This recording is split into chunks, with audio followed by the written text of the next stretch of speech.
A very good morning to all of you. Miss Zubi here. I hope all of you are safe at home. This COVID 19 pandemic has made our entire schooling difficult. But, children, as we have moved on, I'm here to give you a fresh start of Standard 9 English course book. Students, if you see the index, you'll notice the index consists of 4 units. The first unit has 5 topics, out of which 2 are poems and the rest 3 are prose. So today I'll be teaching you 1.1, that's the poem Life, written by Charlotte Bronte. Now, before I start with the poem, let us have little knowledge about the poetess. Let's see who was Charlotte Bronte. Charlotte Bronte was born on 21st April 1816. She was an English novelist and a poetess. The poem Life is written by her, and this poem has 3 stanzas consisting of 8, 4 and 12 lines respectively. This poem has alternating lines rhyme scheme. This alternate rhyme scheme is AB AB and is steady throughout the poem except for the first and the third lines in which the word dream and the word rain do not rhyme. My dear children, this poem was published in the year 1846 under Charlotte's pen name, or I can say nickname, called Currer Bell. Moving on to the summary of the poem. Through this poem, Charlotte shares her views about life. Let me tell you, children, this is a very motivational and inspiring poem. Though this poem, the poet has tried to show us, that is, we the readers, that life is full of up and downs. She says, though life may be full of sorrows, we must not forget that these sorrows are temporary. Happiness is always around the corner. It reminds me of the famous quote, which says, no matter how long the night is, the sun will always rise. Here, children, you all know, night indicates darkness, and darkness means sorrow. Whereas sun gives us brightness, and brightness conveys happiness. So, poetess further says, my dear readers, don't you forget that these darkness, that is the problems and the sorrows, won't last for a long time in our life. In fact, the problem always comes with a specific purpose and leaves us by teaching many valuable lessons, thus making our life more stronger to live. So, we should never be disheartened. We should not give up. In fact, we should always be optimistic. Now, what do you mean by optimistic? To be positive, to have positive attitude. We must not be fearful. We must be fearless. We must be courageous, and we must live life to the fullest. And in this way, now I can conclude that yes, it's indeed a motivational and inspiring poem. So, let us see the poem. I'll be reading out it. So, I kindly request you to pay attention.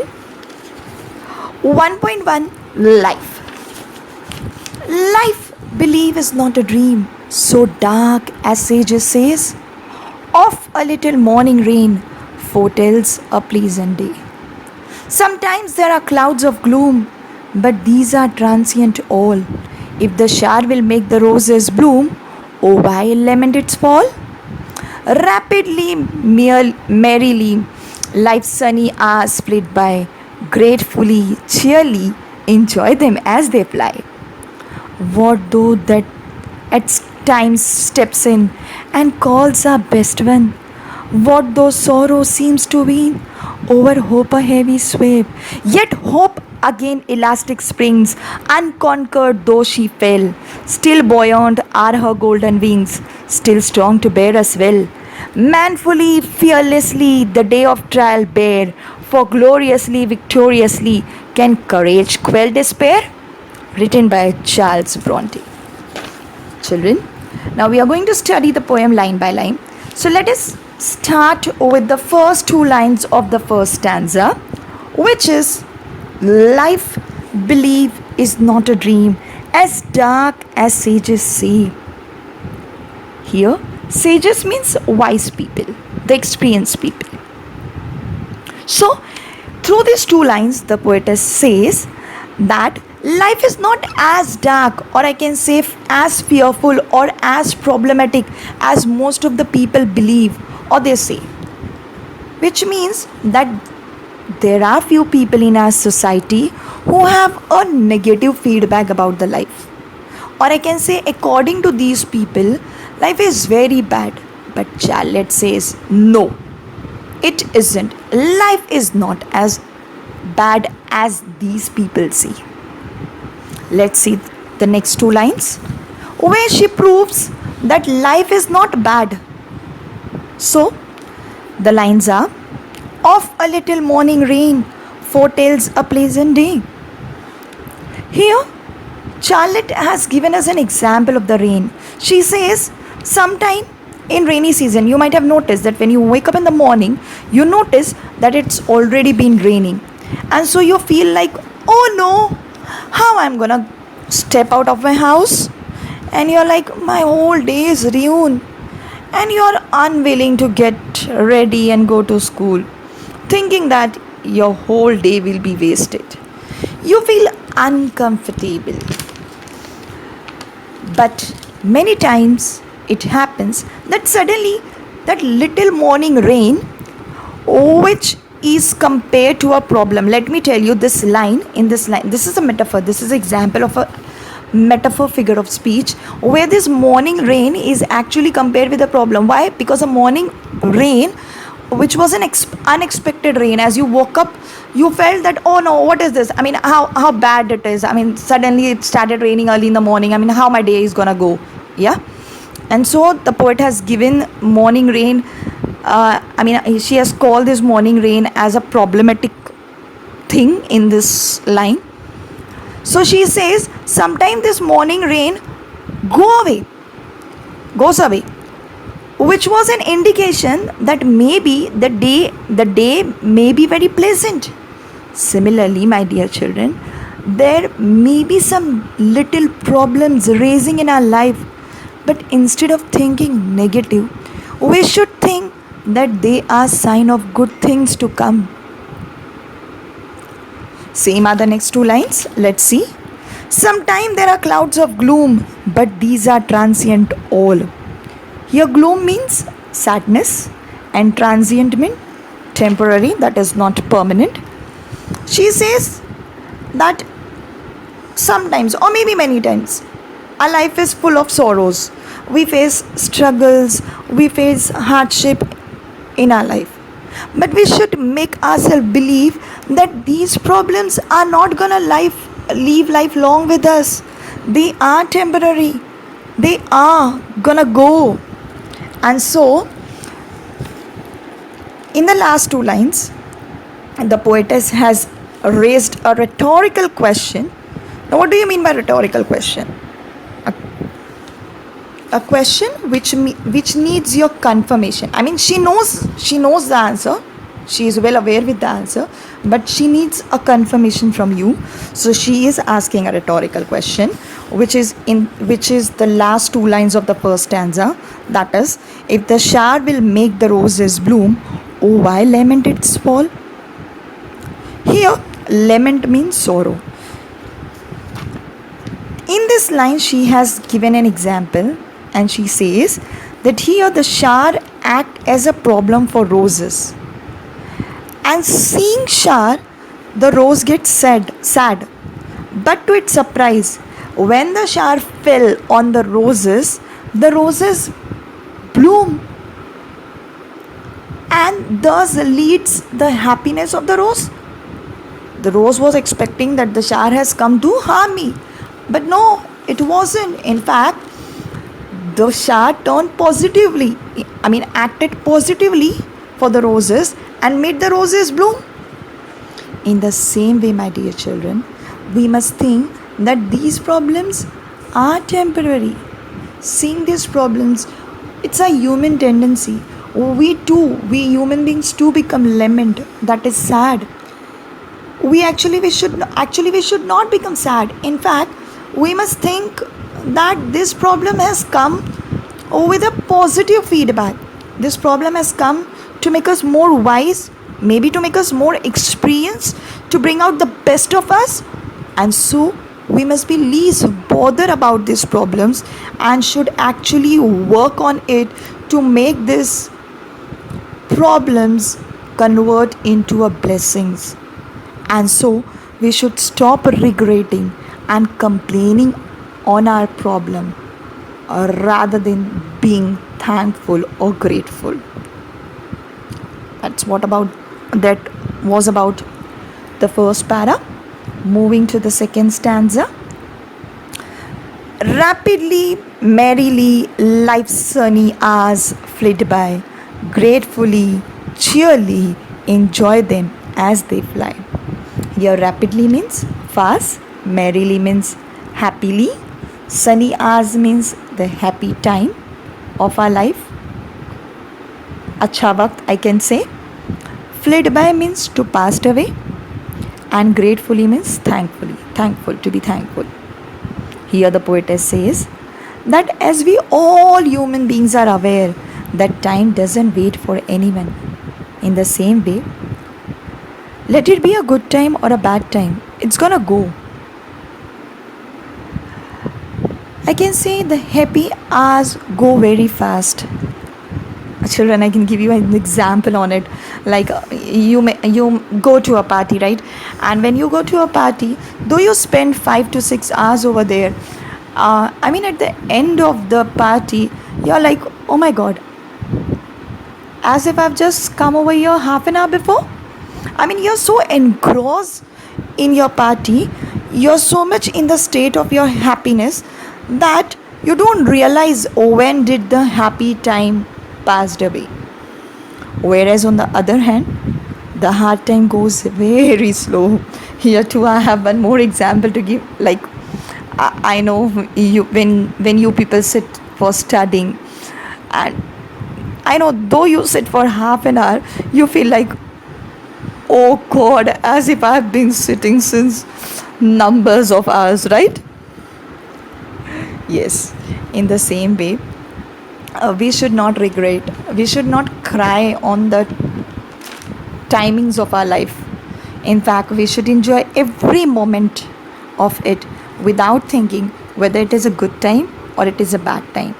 In fact, we should let ourselves flow with the time, being grateful to the God that, oh God, at least you have given us one more day of our life to live. That was the second stanza. Let's move to the last and the third stanza. If you see the first two lines, it's a question in these two lines. Here again, the poetess has asked us a rhetorical question, which is, what though death at times steps in and calls our best away? Now, what do you mean by best here? Here, best means very close ones. Maybe your relatives, your friends, or anyone very near and dear to you. So she has asked to us, what happened when death comes and take our close ones or our relatives or maybe our close friend or someone else? She's asking this in these two lines. And children, we all are very aware that what happened to us. Yes, what happened to us is we become heartbroken, we become sad, we become sorrowful, right? Yes. Then she further asks, what though sorrow seems to wean, over hope a heavy sway? Again a rhetorical question, where sways means to control. Through these two lines, she is asking when, I mean, in the first two lines, she has asked that when your close ones goes away, when they die, what happened? So we have seen that we become sorrowful. And then what happened when we become sorrowful is this given in these two lines.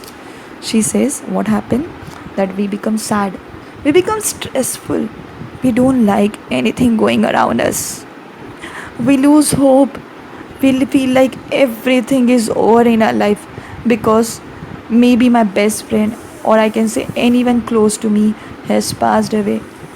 He or she was the one who loved me extremely, and at that time, in that person's absence, what happened? Only sadness and negativity go on in our mind, thus controlling our mind, or I can say swaying our mind. I mean, our mind is under control of that sorrowness. But children, let me tell you once again that this sadness and happiness is a part and parcel of our life. Because of these things, we can't stop living. In fact, we need to come out of this dark side. We need to search the ray of hope. And here's where her next four lines arise, which are, yet hope again elastic springs, unconquered though she fell, still buoyant are her golden wings, still strong to bear as well. Here buoyant means to rise. She says in the previous lines that we must search for that ray of hope, and we should never lose the will or the determination to live. If someone passes away, that's not the end of our life. Here she says that we need to search that rope, and here she has compared the rope with the elastic spring. Now children, you all are aware with the spring, I mean, you all use ball pens, and your ball pens have spring. If you have ever noticed, you will see that if you stretch that spring, it expands, and when you shrink the same spring, it becomes smaller. In the same way, when death takes our close one, our spring of hope too shrinks to become small. But we need to stretch out our spring of hope. We need to be courageous. We need to come out of it fearlessly, strongly. Once again, we need to stand. We need to fly with our golden wings. Now why we need to stand with, or why we need to fly with our golden wings? Why she has used this words golden wings? Because it is often said that mistake makes man perfect. In the same way, sorrow makes man more stronger. And so we need to bear all this testing which is given to us by our Lord. Now you may think, why we should bear this testing? Then let me tell you, my dear children, that we human being is sent on this earth with some specific purpose by our God, and that purpose is to pass the test of our life.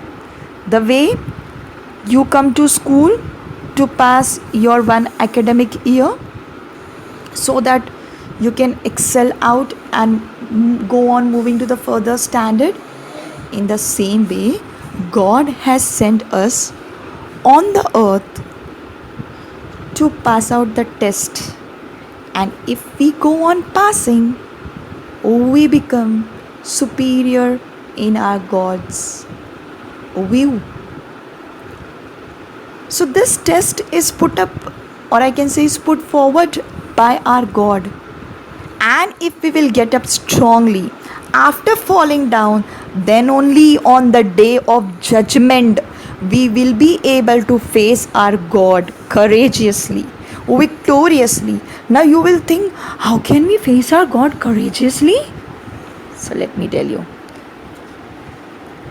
We will be answerable to our God that, oh God, oh my Almighty, I have lived each moment of your life, of my life, without complaining. Though it was happy, though it was sad, I lived my life the way you gave me. And my dear children, that was the end of the poem. I hope you might have found it beautiful the way I too have explained it. Thank you. Have a nice day.